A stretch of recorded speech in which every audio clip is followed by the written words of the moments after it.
Good morning. I'm Mike Van Dusen, Executive Vice President of the Woodrow Wilson International Center for Scholars, and it is my distinct pleasure to welcome you to this Directors Forum with Her Excellency Rumiana Geleva, Minister of Foreign Affairs of the Republic of Bulgaria. Established by an act of Congress in 1968, the Woodrow Wilson Center is our nation's official living memorial to President Woodrow Wilson. It was founded to honor and build upon his legacy as a man who bridged the divide between scholarship and public policy. We bring together the thinkers and the doers, policymakers, scholars, businessmen, in the hope and belief that a frank and open dialogue will lead to better understanding, cooperation, and public policy. Today's Directors Forum features a speaker in the Wilsonian tradition, as Foreign Minister Geleva is both a distinguished academic and policymaker. Dr. Rumiana Geleva boasts a distinguished career in public service. Prior to her appointment as Minister of Foreign Affairs this past summer in July, she served as a member of the European Parliament from 2007 to 2009. In that capacity, she served as a member of the European Parliament's Committee on Foreign Affairs and was a member of delegations of the European Parliament for relations with the Mashrek countries, as they're referred to, Syria, Egypt, Lebanon, and Jordan, as well as with Iran. She also led the Bulgarian delegation to the European People's Party and the European Democrats.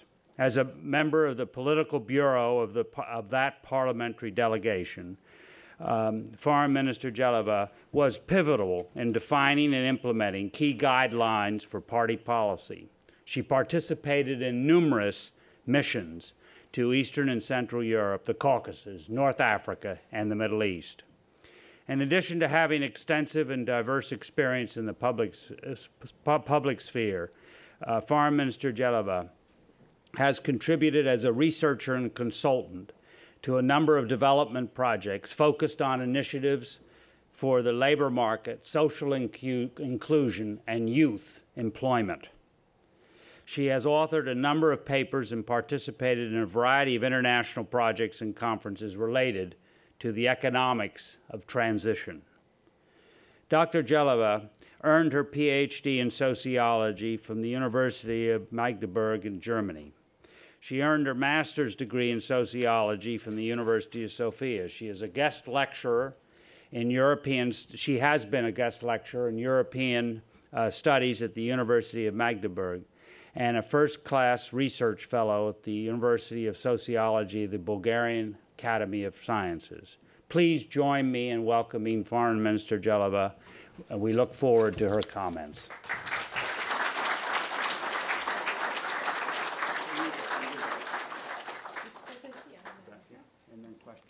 Okay, maybe.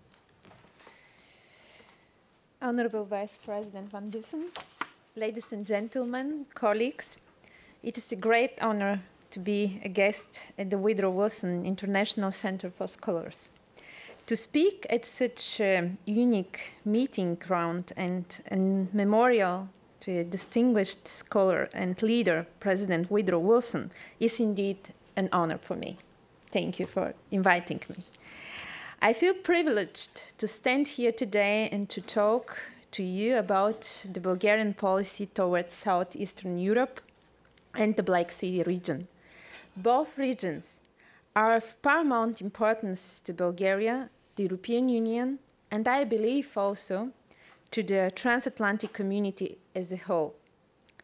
Bulgaria is located in a neighborhood with numerous opportunities and perspectives, yet also with many challenges.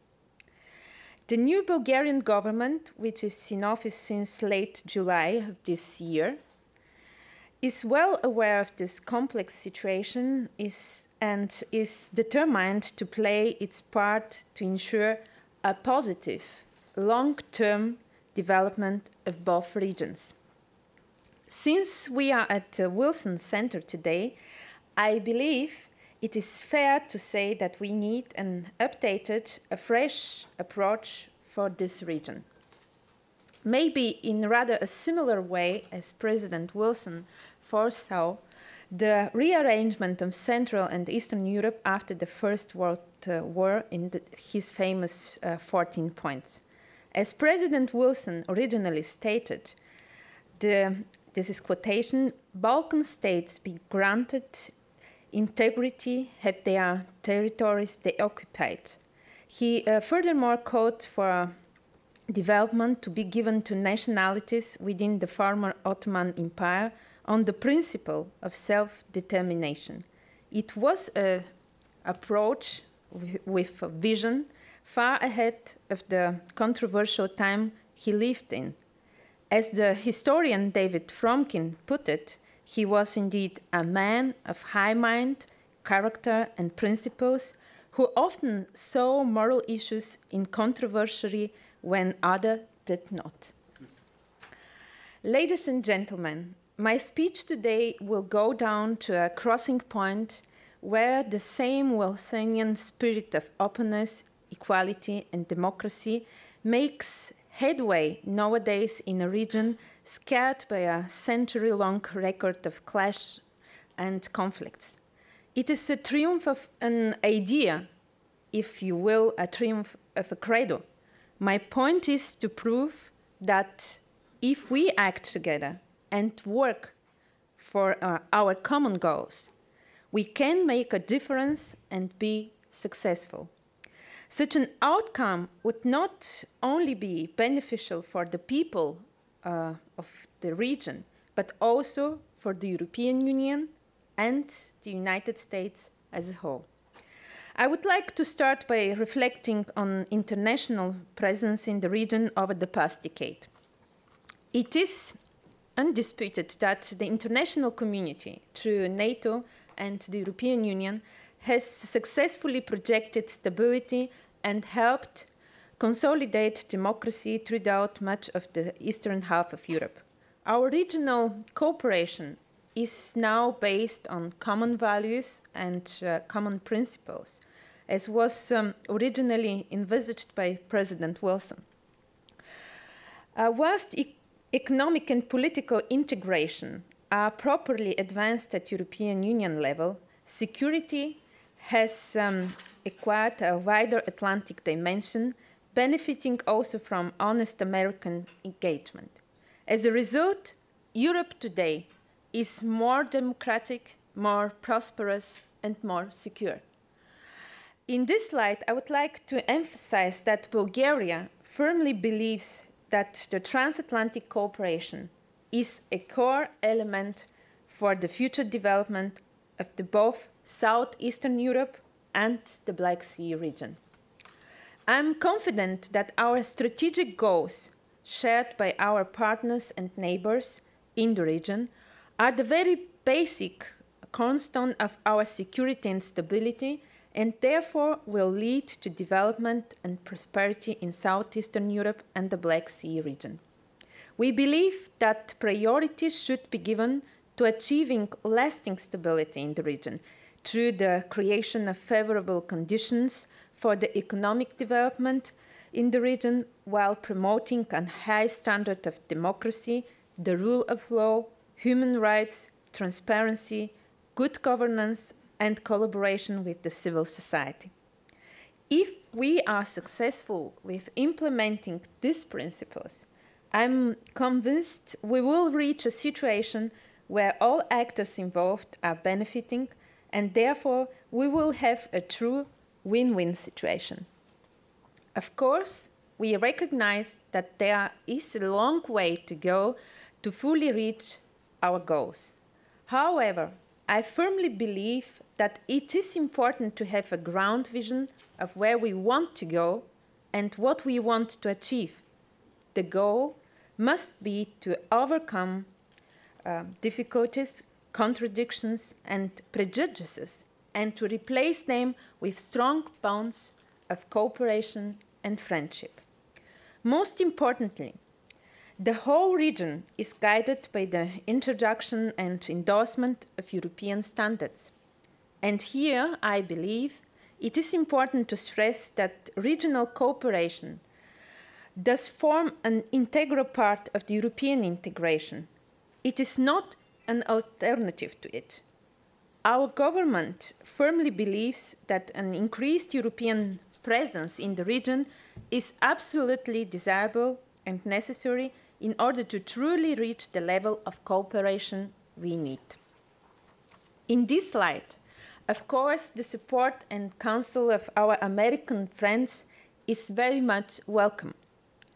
Referring to Bulgaria as one of the few countries in the region which is both member of NATO and the European Union, it is fair to say that my country has always actively supported all countries in the region on their path toward Euro-Atlantic integration.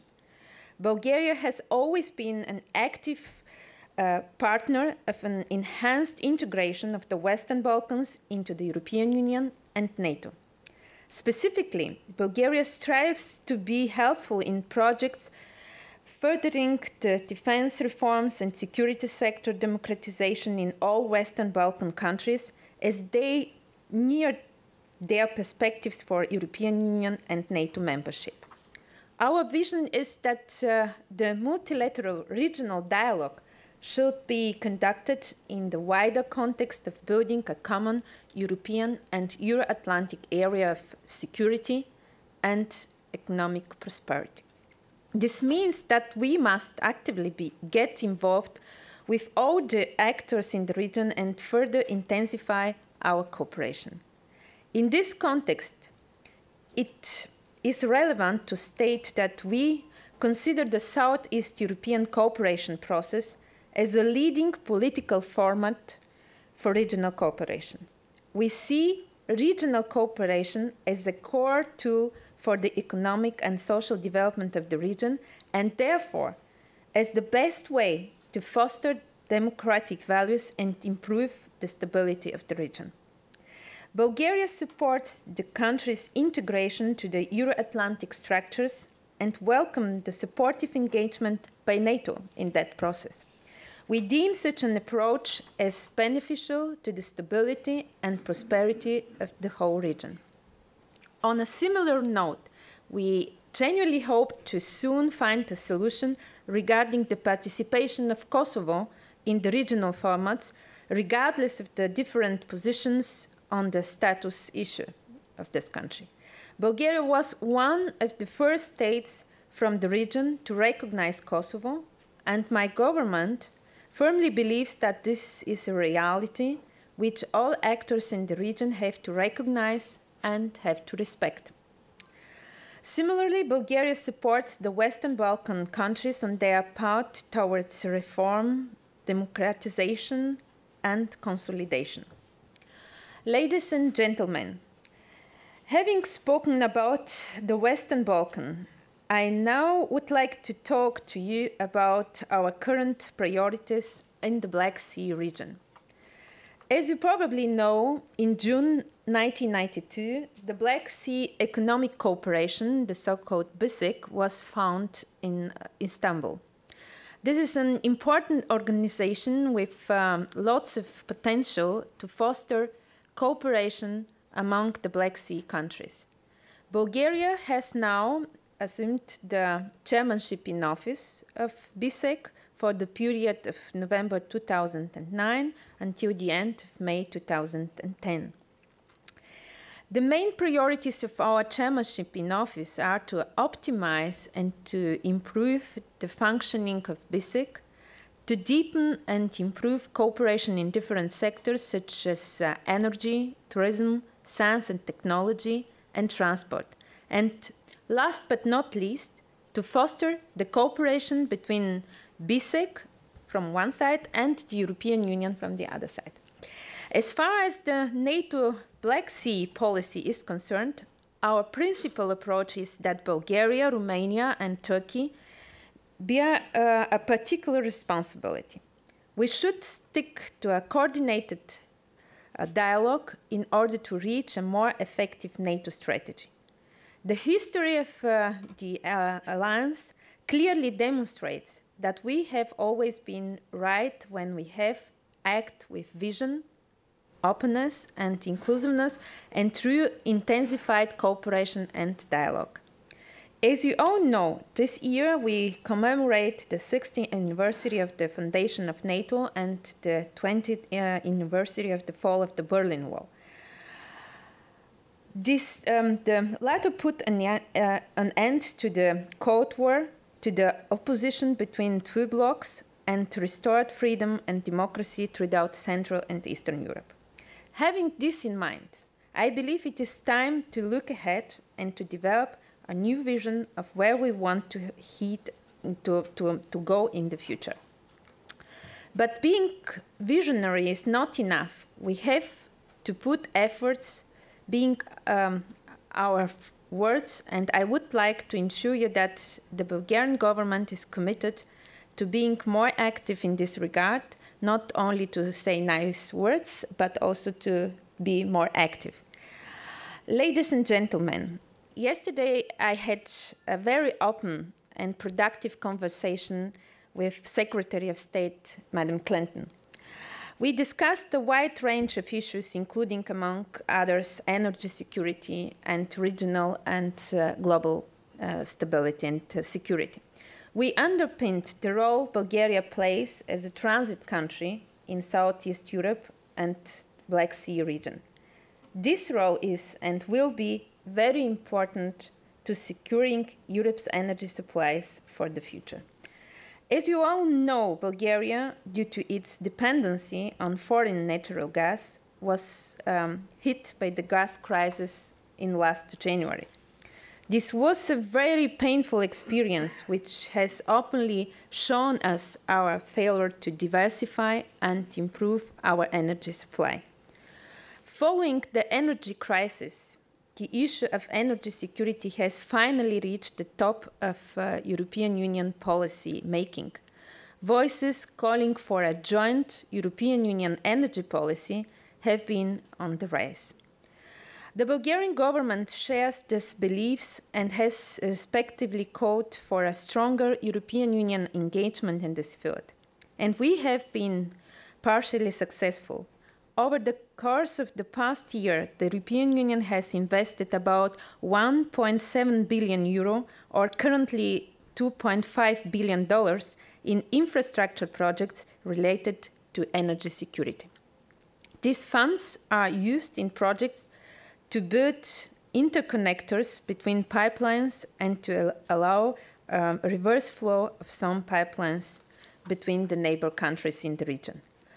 While these projects represent a good start, it was, of course, not possible to change overnight the entire picture of energy security for countries like Bulgaria. Although it is our objective to overcome our dependency, and I expect this to be a gradual process which will take several years. In the meantime, in order to improve the gas supply in Europe, there are three main projects which are widely discussed, namely Nord Stream, Nabucco, and South Stream. Depending on its geographic location, every country in Europe has a different degree of dependency and also a different interest in these projects. For Bulgaria, both the Nabucco and the South Stream project are of particular interest. After assuming office this summer, our government has recognized the different projects and has reconsidered the different projects and has carried out an analysis based on economic reasoning. The main questions we asked ourselves are how the project will be financed and whether the project provides long-term economic feasibility. Having said this, I would like to emphasize once more the necessity of an European Union energy policy. We need to cooperate more closely if we, in the European Union, wish to overcome our dependency and wish to diversify our supply. Therefore, we deem it desirable to have European projects with a clear focus. Having all this in mind, I believe that the Nabucco project is indeed very strong. However, South Stream also remains interesting for Bulgaria. Ladies and gentlemen, I would like to further elaborate on the European Union-US relations and their impact on the region. Please allow me to start by reaffirming that the EU-US relations are the cornerstone for the security and prosperity in the region. Furthermore, Bulgaria is convinced that working together on a mutual basis of trust and joint interests is the best approach to reach our ambitious goals for the region of Black Sea and Western Balkans. Moreover, I am very pleased to say that in the recent years, the EU-US relations have further deepened and intensified. There are numerous examples to prove this. Let me first of all mention the successful European Union-US summit earlier this month, where the European Union and United States Energy Council was launched. We have high expectations regarding the Council, its work, and we believe that it is a very useful and necessary forum. Furthermore, the visit of the Vice President Biden to Central and Eastern Europe during the last month. This visit underlined the US commitment to the countries in the region. Last but not least, my current visit here is also a proof and another sign for the long and deep friendship between Europe and America. The US and the European Union, and therefore, of course, also Bulgaria, have very similar interests for the region of Southeastern Europe and the Black Sea. We all want to see a prosperous, peaceful, and stable development of the region. Particularly, the United States has made considerable efforts in the past in order to ensure security and stability on the Western Balkans. I believe it is important to remember this fact and to be grateful for this. Now, over the years, of course, new policies were introduced, and the European Union is now a much more active actor on the international stage. The launch of the European security and defense policy has given us a tool to live up to our responsibility towards our neighbors and the world as a whole. While we Europeans are now capable of ensuring peace and stability on the Balkans on our own, it goes without saying that the United States still has a very strong influence, and it is obvious that both the European Union and the United States strongly benefit from harmonizing their efforts and policies in this respect. This holds as much true for the Black Sea area as for the Western Balkans.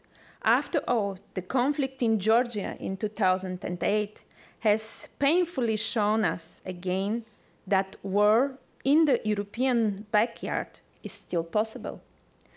The best way to overcome this is by reaching a situation of mutual trust and confidence. In this light, we believe that both the Western Balkans and the Black Sea region should come closer to the transatlantic and European communities in order to reach a stronger level of cooperation and to improve the development chances of the region.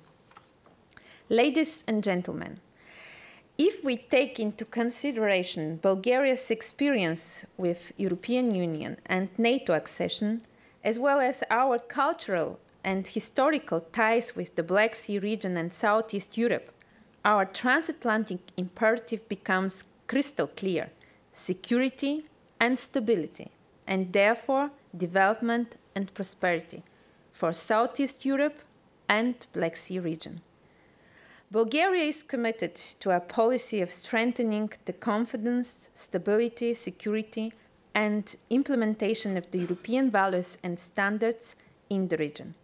In this regard, we see regional cooperation not as an alternative to European integration, but as I already mentioned, as actually as a part of it.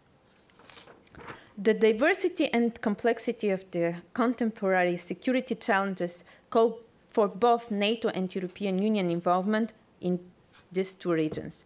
Their experience and resources are very important for the positive development of the countries in the region. We have to optimize the cooperation between both organizations in such a way that the various instruments and tools which they have in stock can be used more effectively and more efficiently.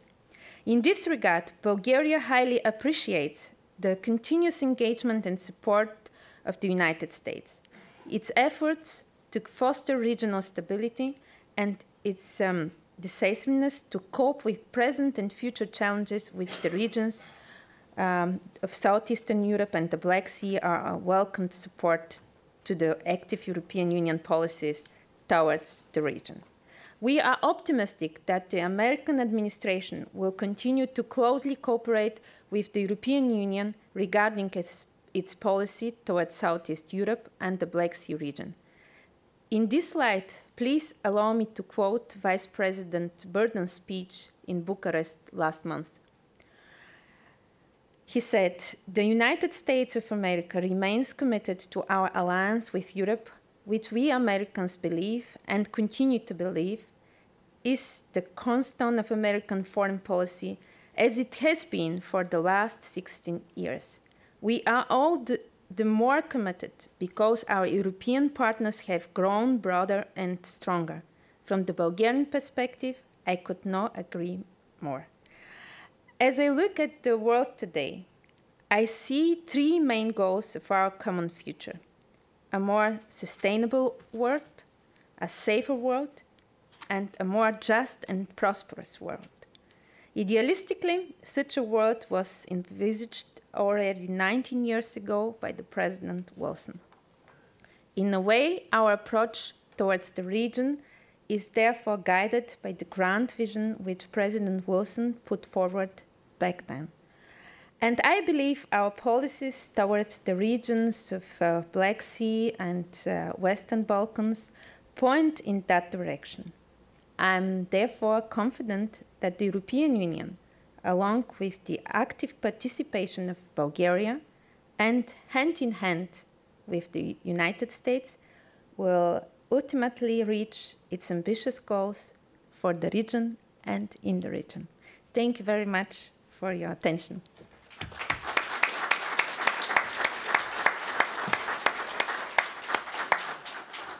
Thank you very much. The Foreign Minister's teed up many issues, and the floor is open. If you could be brief and identify yourself, the floor is open for questions. Yes, the gentleman in the parka, black parka. Thank you. My name is David Nikoradze. I represent Georgian television network Rustavito in Washington, D.C. Minister, I was wondering if you could give me your commentary about the situation in Georgia, please. As you know, Russia is still occupying 20% of Georgia's territory, and also Moscow bans Georgia's and Ukraine's aspiration into NATO. What is your country's position about the NATO enlargement, and how is your position about the situation in Georgia? Thank you.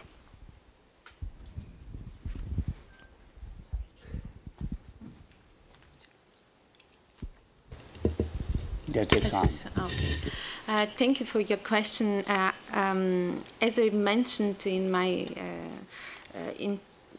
remarks, we are very much concerned about the situation in the Black Sea region. But what we wish to see is, of course, a peaceful solution and peaceful development there.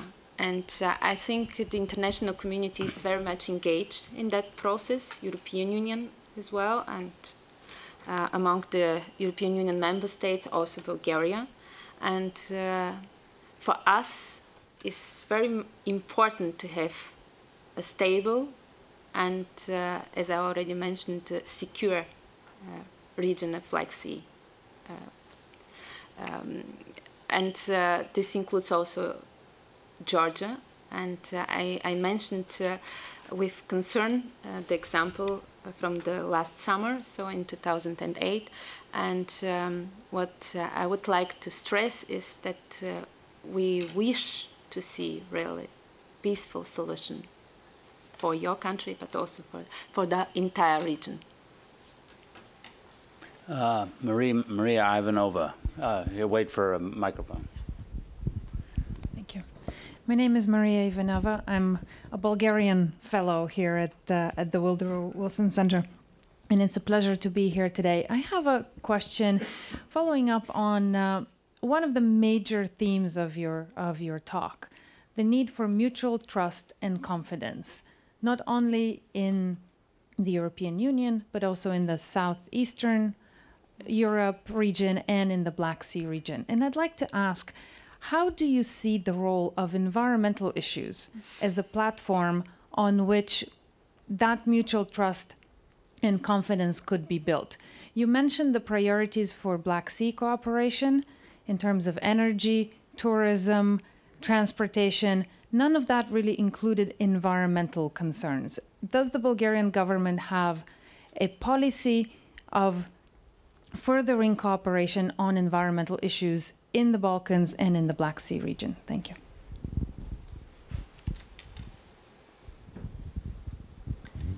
Thank you for the question. As far as the title of the meeting today was to elaborate on the development of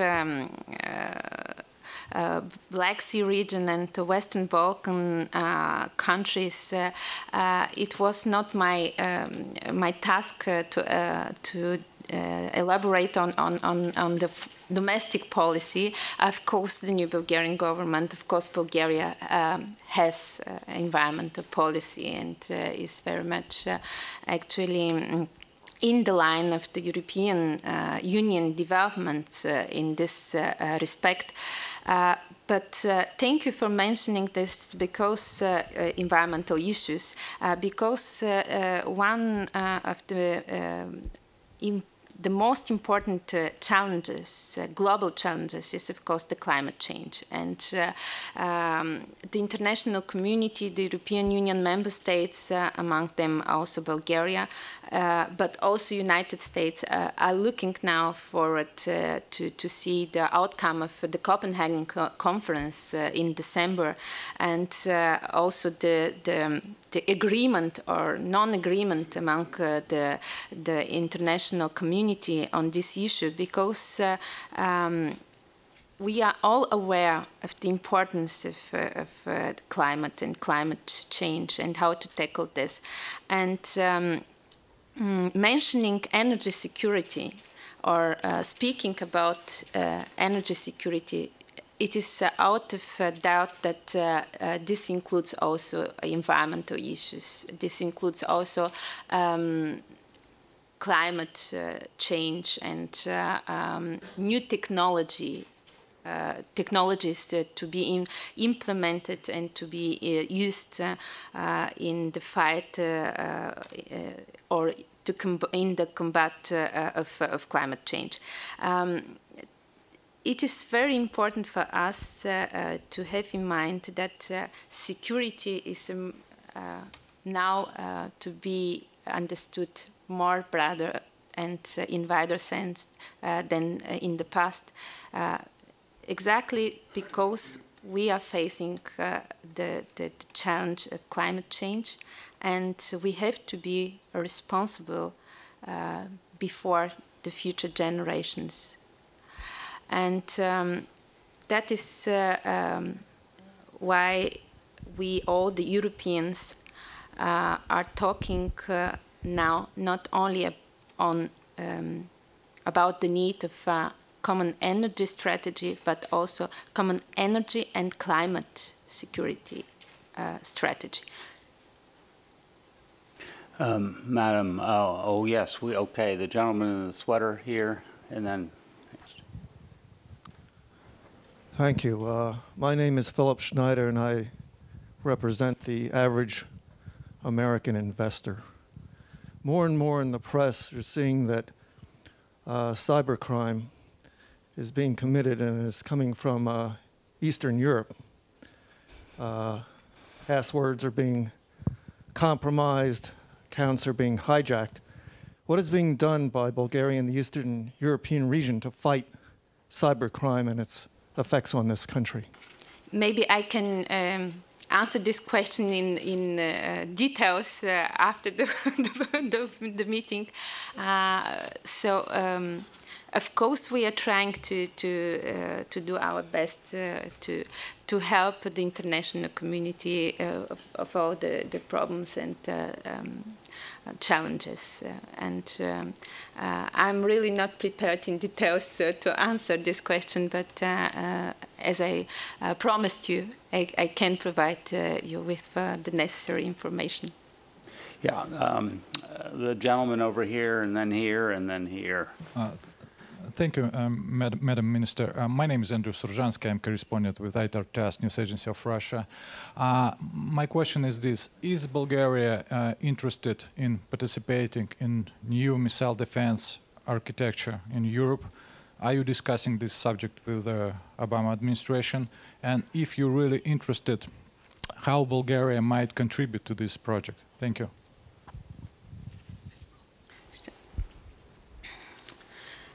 Thank you for your question. Of course, Bulgaria is interested to have equal treatment in the security-related issues among the other NATO member states and among the other states in the region. So for us, it's really very important, as I already mentioned in my initial remarks, to have the region of the Western Balkans very stable, secure, and of course we are interested to hear, to listen to the Obama administrations about their plans and strategy, including missile defense. And we are interested to participate in the dialogue on this issue, and the dialogue and the discussion. And we are considering very carefully the situation and the development of the strategy. I think it is very, very important to have equal treatment for all the countries and all the countries involved, all the NATO member states, and we are looking forward to learn more about the strategy, and I think this will be during the NATO meeting next week. The gentleman here and then the lady over here.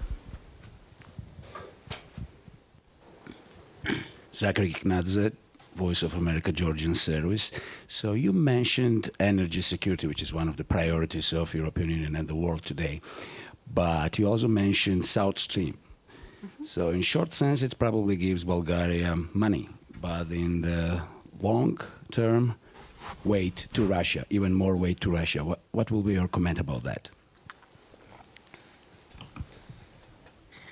I have spoken about the two projects, Nabucco and South Stream.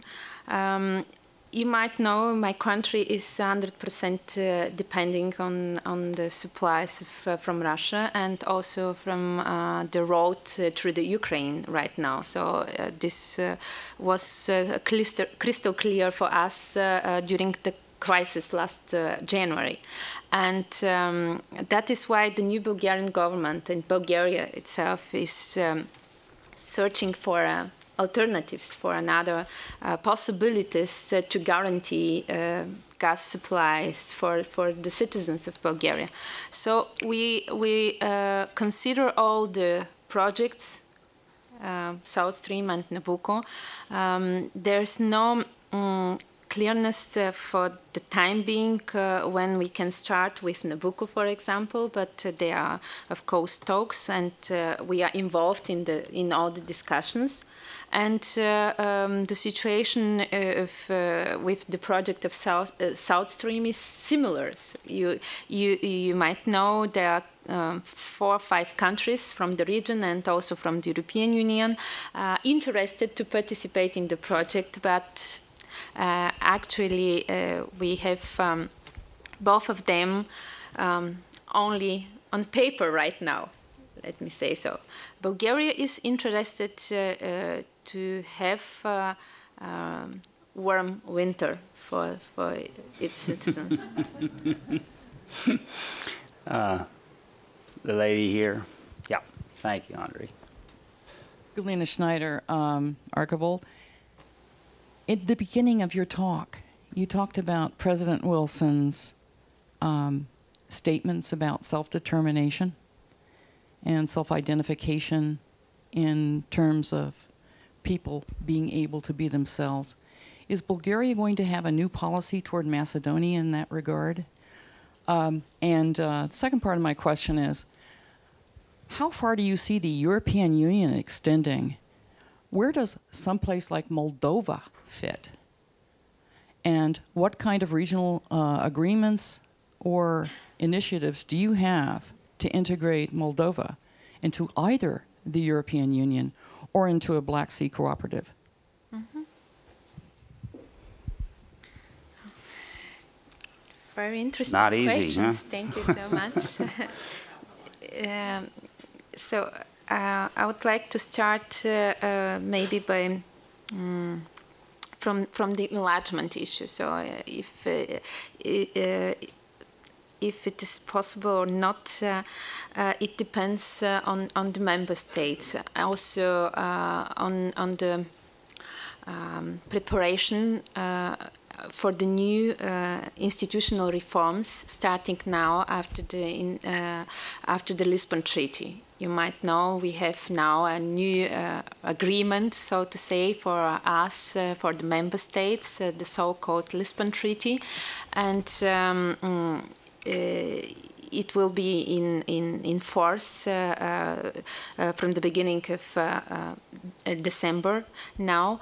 According to the Lisbon Treaty, there are several institutional reforms introducing, for example, a president of the European Council, high representative for foreign affairs and security, and so on, and many other changes. So improved role, for example, for the European Parliament. So in the process of legislation and many other different but very important reforms. I would say that in the next 5 years, maybe the Union will be very much engaged with its own tasks and goals and integration processes. But despite this internal engagement, internal issue, the Union has responsibilities also for the countries from the regions Black Sea and Western Balkans. You mentioned Macedonia, and this country is among the candidate states for accession. There is, of course, a long way for Macedonia and for the other candidate countries. But from our point of view, and this is the official also policy of Bulgaria in this regard, we are in favor, we are supportive for the European perspective. Because of the fact that European perspective for this region is actually incentive also for their modernization process, for their internal modernization process, for their consolidation, if you want. And the case of Moldova is a little bit different because Moldova is not a candidate country.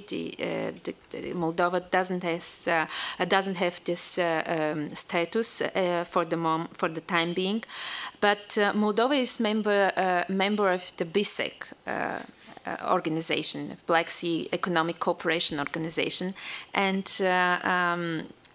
we are trying to involve Moldova along the other members of this organization, being now chairman, president of BISEC, to participate actively also in the new initiative of Bulgaria for intensified dialogue between BISEC and European Union. And this is, from my point of view, a good chance for Moldova also to get more closer, to be more closer involved in the European issues. This is, for example, one initiative started by Bulgaria right now. We will try also to be to organize in the framework of BISEC joint meetings, joint conferences in Brussels between BISEC, and that means also member states, among them also Moldova, and European Commission. And this is also a possibility for exchange of views, for exchange of opinions, and so on. Madam Foreign Minister, John Sidelides wanted to ask a question. John is the chairman of the Board of Advisors for our Southeast Europe project and a very important close friend of the Center. John. Thank you very much, Mike. And Madam Minister, welcome to the Wilson Center. I'd like to revisit, if I can, the issue of energy security, which you touched on earlier. And for many, energy diversification, as it pertains to Europe, is a euphemism for independence from Russian energy supplies and the Russian energy grid. I'd like to ask your insight into how the Bulgarian government, as a member of the European Union, is dealing with this inherent tension of trying to formulate a cohesive EU energy policy or strategy, as you've discussed earlier, with the need for a sovereign nation state to address its own energy and related economic issues. Thank you for mentioning Russia. So, because this is very important when we are talking about energy. I think there is no alternative to the fact that we need Russia involved in the discussions. We need Russia involved in the preparation of this common energy strategy for European Union. Because of the fact that the main supplier, they are also the very important partner, but also because this strategy should be prepared, should be developed in transparency, in openness to all the partners. We had in the past, and we have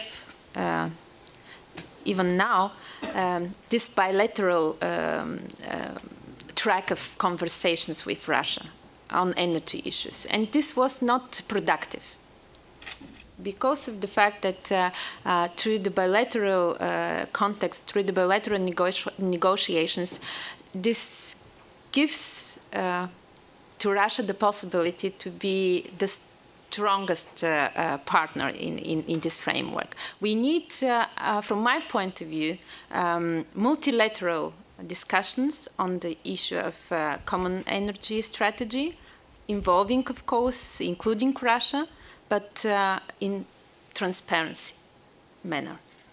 And I think this is also a need, we have to think that we need also the countries from the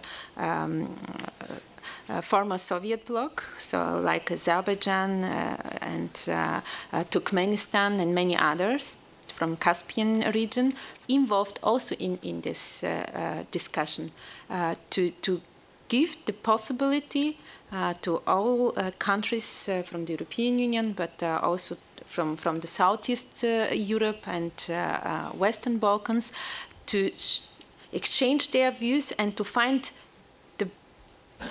the projects which are the best solution for the energy security of Europe. Madam Foreign Minister, I'd like to maybe ask a little different question. There is a Muslim minority in Bulgaria, and I was just curious how you feel the integration of that minority is, full integration in the country is proceeding, and the kinds of ties and whatnot that countries like Turkey and Saudi Arabia have with that minority. You're right. We have about 10% Turkish population in Bulgaria. So they are, from my point of view, good integrated in the society. The ties, the relations to Turkey and to Saudi Arabia, I cannot comment this really in details because I am not aware of that. But for sure, there are many families divided in the years of the transition. Part of them are living in Bulgaria, part of them are in Turkey. There are good economic cooperation possibilities for the countries. I'm originally from Bourgas. This is at the Black Sea coast, and I can tell you that so the distance to Istanbul is 400 kilometers, and to my capital, Sofia, is almost 500 kilometers. And on the borders, or on the border, there is exchange also of in economic sphere and in trade, also in cultural sphere. I think there are many municipalities also on both sides on the border, working together. We have this trans-border cooperation agreement with Turkey, and because of the fact that Turkey is also in the stage of pre-accession to the European Union, we have really good possibilities to use European instruments of solidarity and to use all the tools which are given to the pre-accession countries like Turkey. Saudi Arabia, you mentioned, there are attempts also to make or to use the influence of the religion in Bulgaria, and I think, but this is in one limited manner and in limited volume.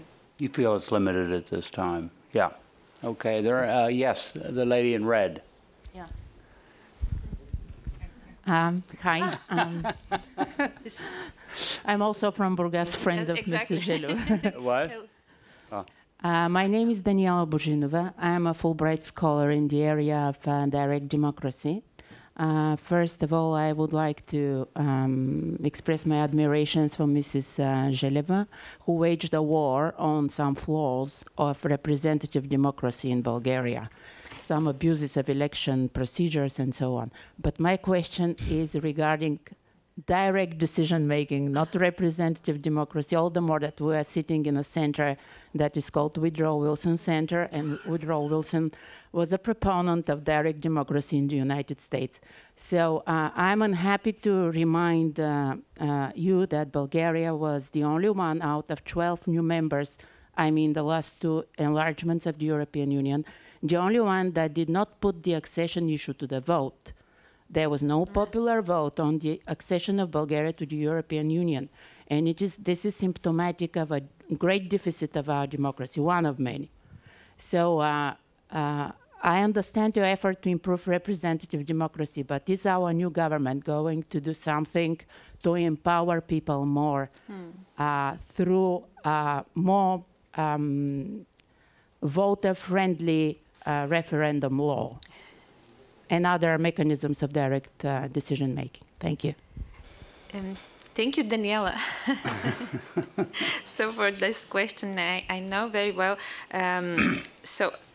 About the referendums, it is true that there is no tradition in Bulgaria in using this democratic tool, but at the same time, I have to mention here, because we have spoken about energy and so on, and different projects in this area.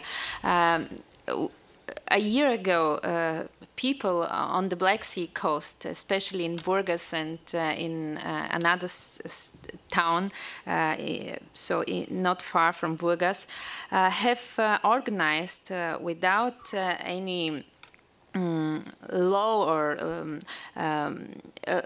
low basis local referendums against one project. And this is the so-called Bourgas Alexandroupolis project. This is a pipeline to be built up in Black Sea. It's a cooperation. There is a cooperation agreement on the ground between Russia, Bulgaria, and Greece for building this pipeline. But people on the coast are, of course, against the project because more than 60 or 70% of the population of the people in Bourgas or at the Black Sea coast of Bulgaria are involved in the tourism industry. And this is so important for them. They had organized these two referendums. I would like to repeat without a legal basis, but now the new Bulgarian government is actually taking this into consideration because we cannot say, okay, this is without legal basis and quite the opposite. We would like to discuss and to be honest to the people in the region and to tell them all our concerns about the environmental issues and problems which may exist after building these pipelines. But at the same time, the good practice there is there, and the new government is taking this into account.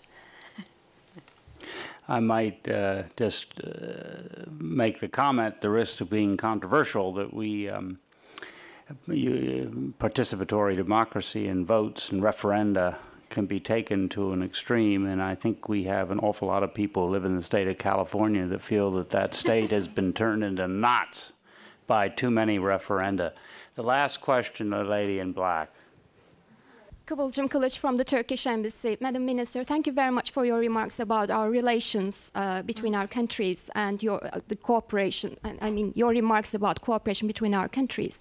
I just would like to say that I disagree with the connection in the question between Turkey and Saudi Arabia. That's all. Thank you very much. So noted.